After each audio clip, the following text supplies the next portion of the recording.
I'm now joined by Andy Gray to discuss his Spanish Premier League team of the modern Premier League era. We will give Andy Gray 3 options of 3 Spanish Premier League players that would have played in the Premier League over the last 2 decades or more. Andy then will discuss his choice, and overall then at the end of the selection, Andy will pick his overall captain.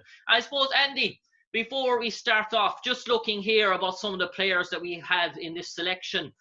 Some of the players have appeared over 9 times for Chelsea. Liverpool have over 7 representatives. Arsenal 5, Manchester United 3, Manchester City 3. So when you look at maybe it's the Spanish influence in the Premier League in the last 20 years, we've definitely seen a rise of all the top Spanish players coming and playing their domestic football in England. Well, we've certainly seen a lot of quality Spanish footballers arrive in this country. In England. There's absolutely no doubt about that. And why wouldn't they? It has for 20 years been the league that everyone wants to play in, that everyone wants to test themselves in. So there's no surprise to me that a lot of top quality Spanish footballers have said, you know what? I think I can play in England. I think I can play there. I think I can work there. And I think I can be successful there. Yep. Some have, some haven't. You know, some have been a huge success, but others have been mediocre. Others have failed. So I think that's right to think that even though they might be Spanish, it doesn't mean that they have a God-given right to be hugely successful, but some of them have left an unbelievably indelible mark on the Premier League. That's a certainty. I suppose, Andy, we'll start off with the goalkeeping position now. And the nominees, we have 3 nominees selected for this. We have Pepe Reina, who played with Liverpool and Aston Villa. 285 appearances in total for Pepe Reina in the Premier League. An FA Cup winner, a League Cup winner. We have David DeGea of Man United.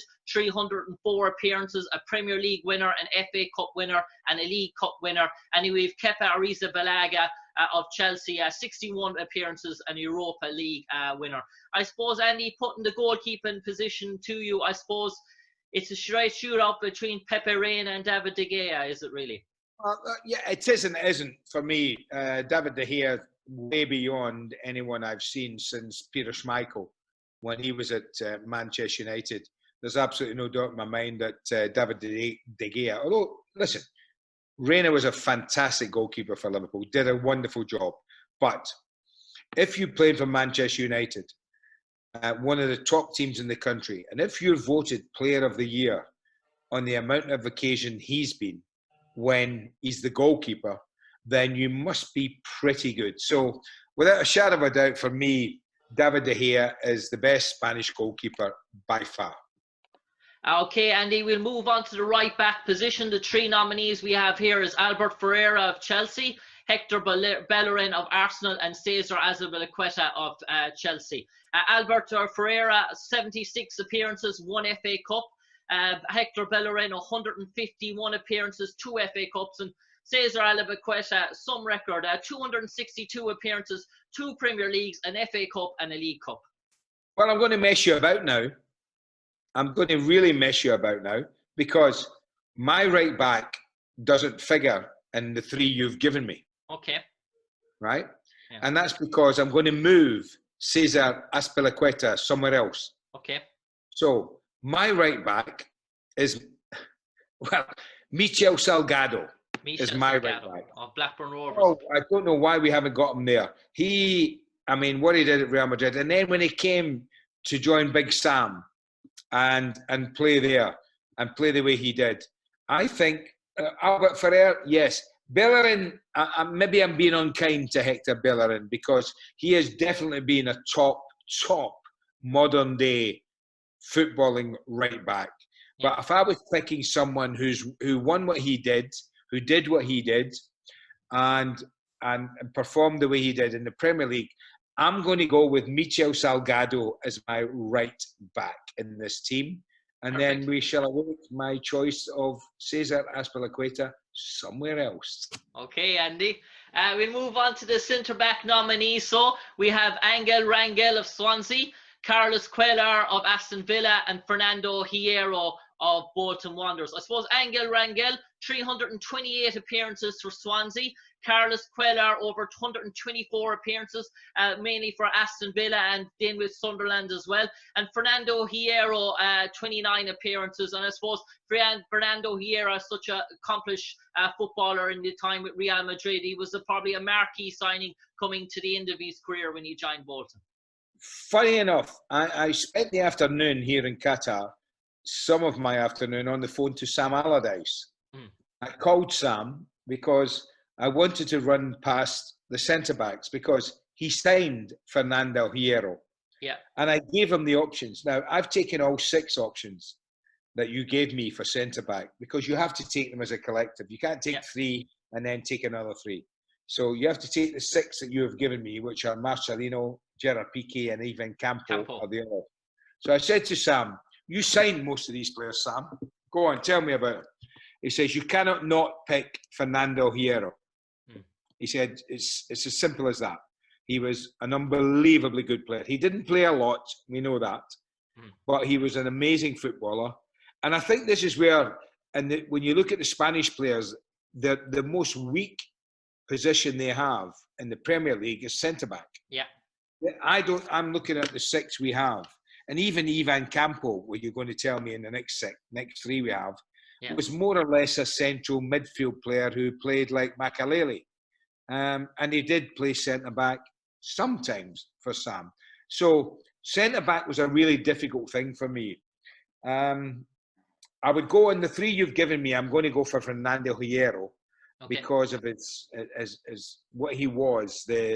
He was a big player, massively big player.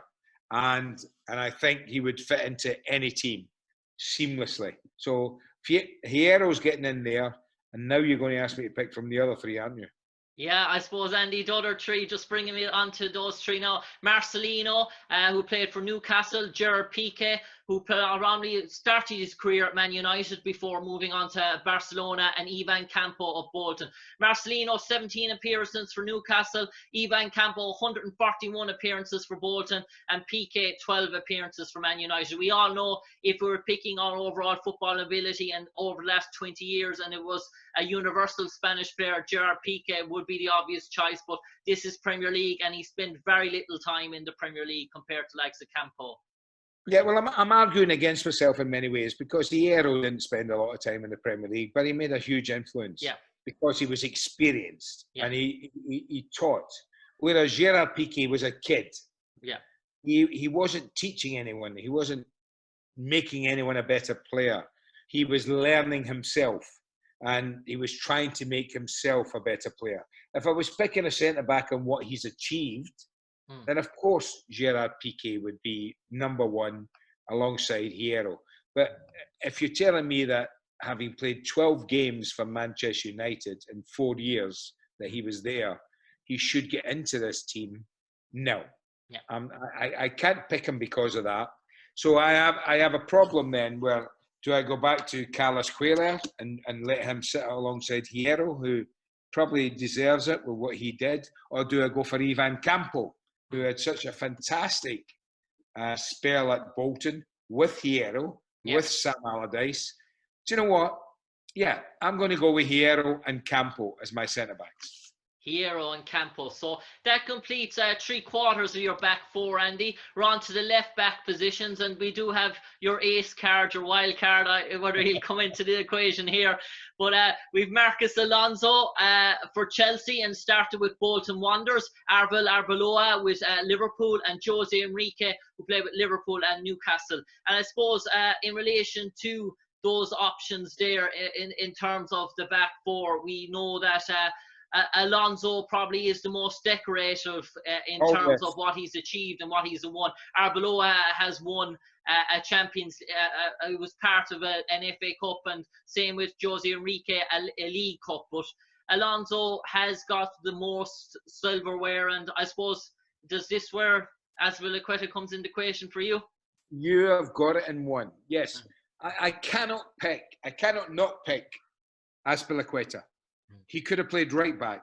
He could have played centre back. He could play left back. And I cannot pick an all-time Spanish 11 in the Premier League without Cezar Azpilicueta in it. Mm. Now, I want Salgado in it because he's such a good lad, such a great pro. He should be in it. And therefore, if I'm getting Cezar Azpilicueta in it, I'm not picking him in a position he hasn't played before. He's played left back many times, and he knows what's required. So I know that Alonso is probably his greatest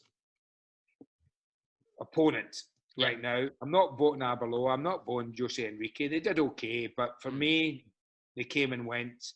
Marco Alonso did something I never thought he did. I thought he was an ordinary player when he was at Sunderland, and all of a sudden he arrives at Chelsea and he becomes a title winner and becomes a very different player. But for me, over 10, 11, 12 years, I can't ignore Cezar Azpilicueta. He's my left back. I'm going to play him at left back, and the reason I'm playing him there is he can play left back. And I suppose, Andy, that completes your back four. So far, we have David DeGea in goal, Michel Salgado at right back. Your two centre-backs are Fernando Hierro and Ivan Campo, and your left back is Cezar Azpilicueta. I suppose we move on to the midfield, and we see the rise in competition, and definitely the choices get much harder now. And we go on to the right midfield spot, first of all. Luis Garcia from Liverpool, a Champions League winner. Pedro from Chelsea, and Santi Cazorla, a magician for Arsenal. Just looking at some of the stats, Luis Garcia, 77 appearances for Liverpool. Pedro, 135 appearances for Chelsea, Premier League and FA Cup and Europa League. And Santi Cazorla, probably a beautiful footballer, but 129 appearances, 2 FA Cups, but probably was dogged by injuries. But so Pedro, Santi Cazorla, is that choice for you? Well, I'm going to put another spanner in your works. Okay. As we speak, because I'm not going to pick any of those three in my midfield. Okay? I'm not. They're all exceptional footballers and all have a very good reason to be in the team. Yeah. But I think as we move through the midfield, I will explain to you why. And as we move to the next three midfield players, I'm going to pick two from there. Okay. Who are going to make the right side and the right middle. So I'm not picking Luis Garcia, Pedro, or Santi Cazorla. Okay, so we'll move on to the next central midfield option. We've Cesc Fabregas from Arsenal, Mikel Arteta from Everton, and Juan Mata, who's played with Man United and Chelsea. Also, Mikel Arteta has played for Arsenal as well. Just looking at some of the stats in terms of Cesc Fabregas, 350 appearances, 2 FA Cups, 2 Premier Leagues, and a League Cup. Mikel Arteta, 272 appearances, 2 FA Cups. Juan Mata, 260 appearances, 2 FA Cups, a Champions League, 2 UEFA Leagues, and a League Cup.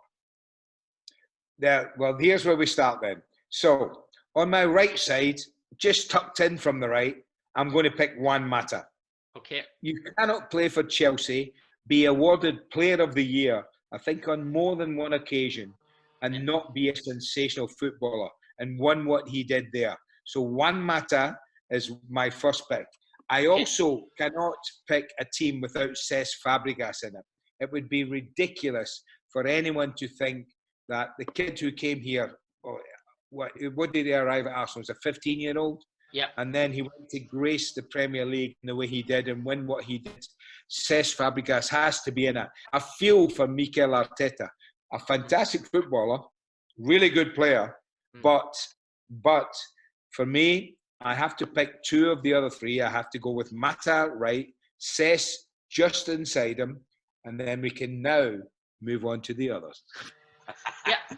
I suppose, Andy, the other midfield option then is we have Xabi Alonso from Liverpool, Gaizka Mendieta of Middlesbrough, and Javi Garcia of Man City. And I suppose Xabi Alonso, 143 appearances, an FA Cup and a Champions League. Mendieta, 62 appearances for Middlesbrough and a League Cup. And Javi Garcia, 53 appearances, a Premier League and an FA Cup. No brainer. There's only one winner. You know who I'm going to say, Xabi Alonso. Top player, top man, quality, oozed from the pores of his body, an amazing footballer.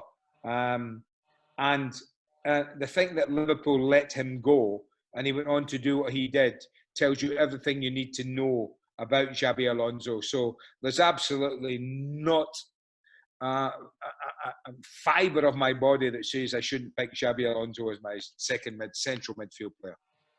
And I suppose, Andy, we'll move on to the final spot now in the team, left midfield. We have David Silva, Manchester City, Jose Antonio. Stop. Yeah. Stop. Sit. Forget it. Forget the others. I don't want to know the others. We don't need to know the others. I'm sorry, we don't need to know the others. You mentioned 2 words, David Silva. I'll just read out his stats, though, Andy, for you.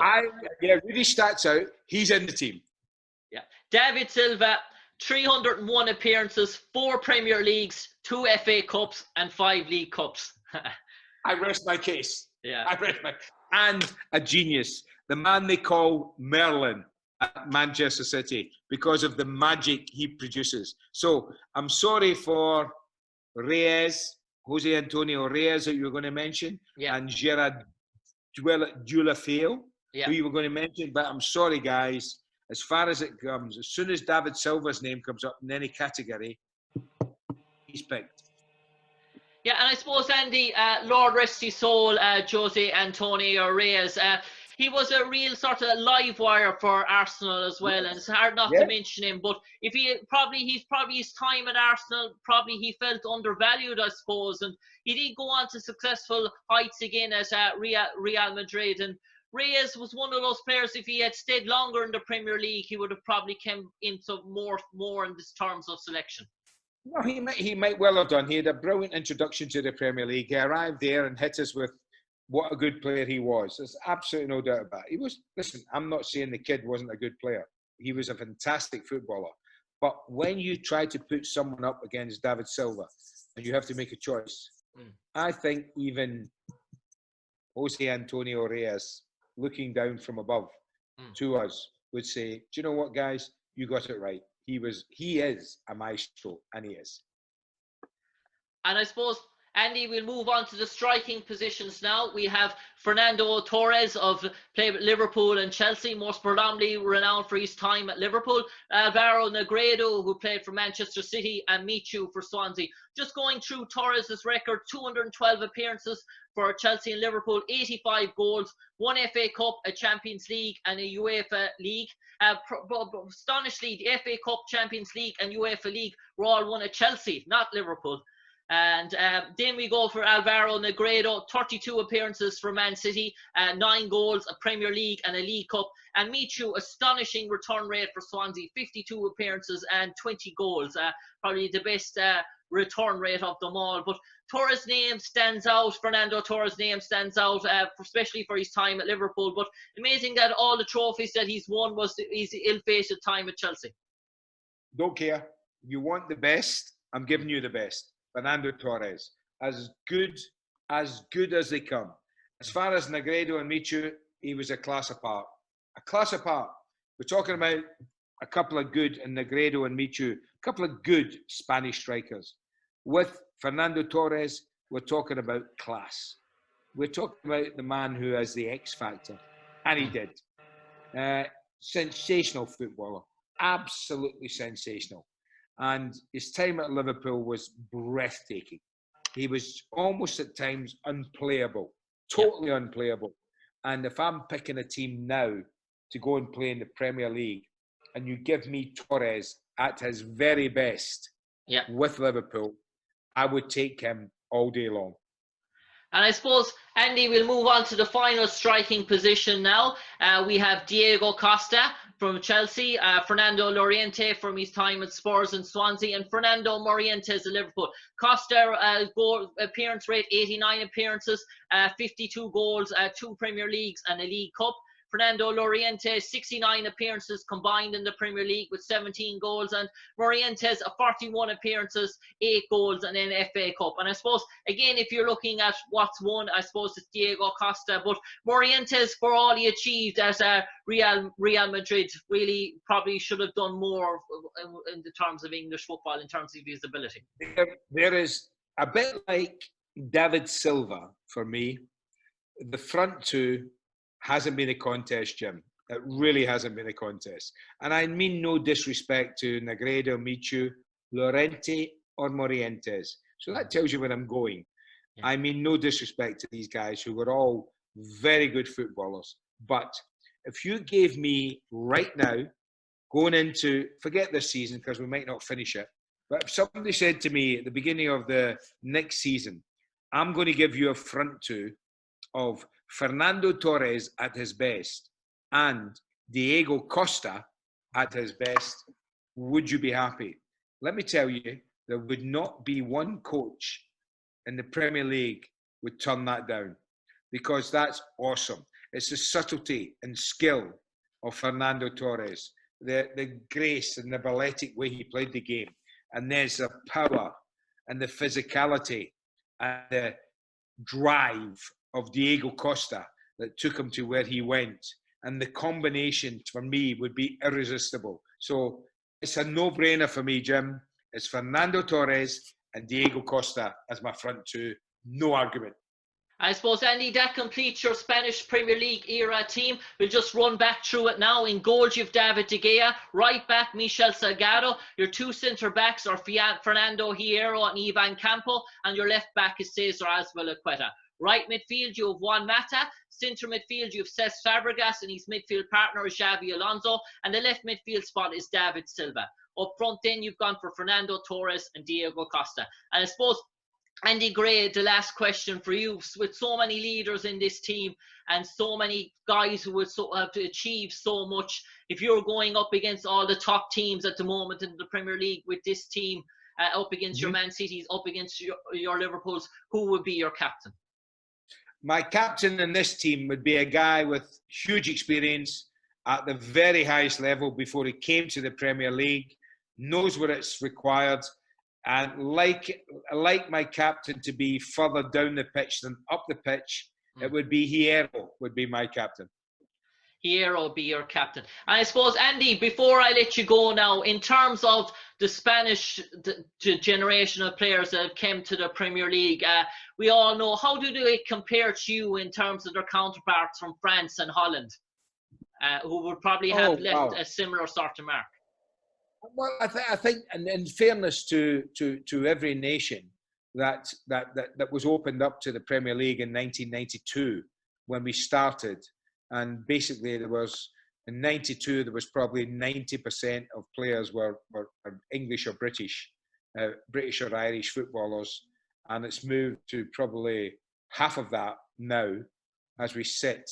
And what has Spain had an impact? Oh, you better believe it's had an impact. But so has everyone. What you have to look back at, Jim, you look back at managers and what they do. They buy what they know. Arsene Wenger, when he came to Arsenal, we know what Arsenal was like. Where was the first country he went to purchase his players? France. Yeah. France. He bought Vieira. He bought Petit. He bought, Perez. He bought Henry. He bought all these players from France because he knew them. He knew the country. You look at all these coaches that have done that. They've all gone to where they know best and brought players from there. But there's no doubt that the Spanish league has given us a huge amount of success, a huge amount of quality footballers. There's no doubt about that. Any more than France? France is up there. So are the Scandinavian countries. Yeah. Scandinavia have given us a huge amount of quality, huge amount of talent. Italy, maybe less so when you think about it. But Italy have given us like Gianfranco Zola, who was voted the best player ever to play for Chelsea, which is an amazing statement when you consider the little man never arrived on English shores until he was in his 30s. So, they've all contributed, but there's no doubt Spain has contributed in a lot of ways. But what's the amazing thing is, as you look at my team, they've contributed all over the pitch at the highest level. Yeah. Where they haven't really contributed is at centre-back. Yeah. I look at my centre-backs, Hierro and Campo, two guys who were in their latter years of their career, but yet I can't pick anyone ahead of them because Pique didn't play. He only played 12 games for United, so I can't pick him. So it's amazing that no centre-backs from Spain have come into the country and stamped their authority on it in the way that you would expect. But when you look around the rest of the team, goalkeeper, right back, left back, midfield, certainly front man with Torres and Costa, they've provided one or two real gems. So I think that the Spanish league it's well suited for the Premier League, for someone who can do it in Spain to come and do it in England. Andy, on that note, a pleasure as always on these troublesome times for you and your loved ones. Stay safe and stay healthy, and please God, we'll get to speak sometime in the future again. For the moment, thanks, Andy, Jim. It's been an absolute pleasure, and all I would like to say to you and all your listeners is stay safe, everyone, and things will get better. Thank you, Andy.